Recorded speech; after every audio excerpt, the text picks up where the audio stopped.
তুমি তো শুয়েছিলে তো, তুমি শুয়েছিলে তো মা ওইদিকে। শোনো মা, তুমি শুয়েছিলে তো, এটা তুমি কি করছো? তুমি এটা কি করছো? তুমি এখন এখানে খাতাটা ছিঁড়ে দিচ্ছ, খাতা ছিঁড়ে দিচ্ছ মা, অমনি করছো কেন?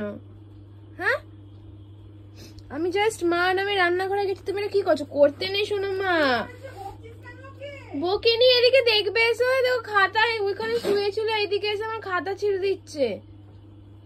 দেখো দেখো আমা কে বকেছে? দিদি বকছে, দিদি বকছে। আর সময় শোন, আচ্ছা ওইখানে এখানটাতে শুয়েছিল, আমি ওখানটাতে তুই পড়াশোনা করবে না? ওর কি টেবিলে পড়াশোনা করতে ইচ্ছা করে না? হ্যাঁ, ওর কি টেবিলে বসে একটু পড়াশোনা করতে ইচ্ছা করে না? বাবা হ্যাঁ, ও তো পড়াশোনা করতে এসে দেখ তো টেবিলে বসে আছে কি সুন্দর। ওরে আমার শোন, আমার রানী রানী, আমার বেটি। দেখ দেখ, তোকে তো বলে বলে পড়তে বসাতে হয়, নিজে নিজেই পড়তে চলেছে টেবিলের কাছে। দেখো দেখো সবাই দেখো, আমার মেয়েটা পড়তে চলেছে। পড়তে পড়তে হাই উঠছে, এত পড়ে ফেলেছে। পড়তে পড়তে অজ্ঞান হয়ে যাচ্ছে না একটু। আমা দেখ দেখ কি সুন্দর পড়াশোনা করছে আমার মেয়েটা, মুখ দিয়ে দিয়ে বলতে পারছে না তো কি হয়েছে। হ্যাঁ বলো বলো বলো, কি চাই তোমার? পেন চাই, খাতা চাই, সব তোমার। খাতাটাকে ছিঁড়ে দিল। আর কি করবে, ও কি বোঝে?